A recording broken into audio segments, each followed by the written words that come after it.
नमस्कार दोस्तों, आज हम पेटेंट एक्ट 1970 की एक छोटी लेकिन अत्यंत महत्वपूर्ण परिभाषा को समझेंगे।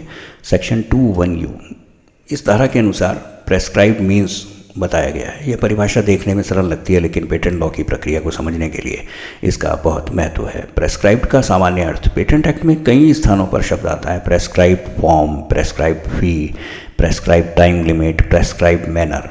तो यहाँ प्रेस्क्राइब्ड का अर्थ है जो नियमों द्वारा निर्धारित किया गया हो। कौन से नियम? Patent rules.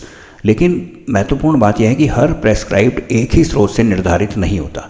हाई कोर्ट के मामलों में यदि मामला हाई कोर्ट के समक्ष चल रहा है तो प्रेस्क्राइब का मतलब क्या होगा? हाई कोर्ट द्वारा बनाए गए रूल्स।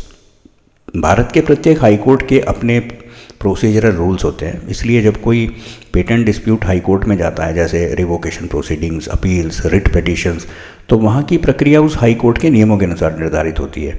और पेटेंट ऑफिस के मामलों में दूसरी स्थिति में जब मामला पेटेंट ऑफिस या कंट्रोलर के सामने हो तो प्रेस्क्राइब्ड का अर्थ होगा rules made under the patent act. ये रूल्स हैं पेटेंट रूल्स 2003, जो कि समय समय पर बदलते रहते हैं।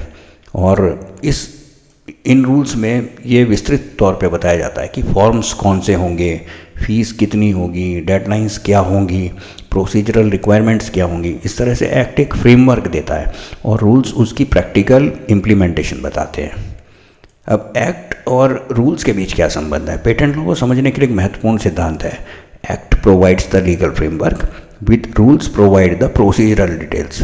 उदाहरण के लिए एक्ट कह सकता है कि application in prescribed form file की जाएगी, लेकिन वह फॉर्म कौन सा होगा ये बात पेटेंट रूल्स में बताई जाती है, जैसे कि फॉर्म 1 है, फॉर्म 2, फॉर्म 3, फॉर्म 18। इस प्रकार फीस और टाइमलाइन भी रूल्स से निर्धारित होती हैं। इसकी इंपॉर्टेंस क्या है कि पेटेंट प्रैक्टिस में प्रेस्क्राइब्ड शब्द बहुत महत्वपूर्ण है, क्योंकि यदि किसी फॉर्म, फी या प्रोसीजर को रूल्स के अनुसार पूरा नहीं किया गया है तो एप्लीकेशन डिफेक्टिव मानी जा सकती है। इसलिए खाली एक्ट को जानना पर्याप्त नहीं है, पेटेंट रूल्स और प्रोसीजरल रिक्वायरमेंट्स का भी पूरा ज्ञान होना चाहिए। तो पेटेंट लॉ को सही तरीके से समझने के लिए एक्ट पढ़ना पर्याप्त नहीं है।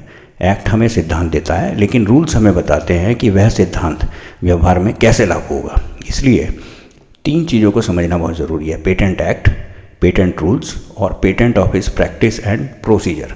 ये जो प्रैक्टिस एंड प्रोसीजर है ये पेटेंट मैनुअल है। इसकी PDF आप डाउनलोड कर सकते हैं। अगर आप गूगल सर्च में पेटेंट मैनुअल और इंडिया लिखें तो ये procedural manual of patent office आपके सामने आ जाएगा।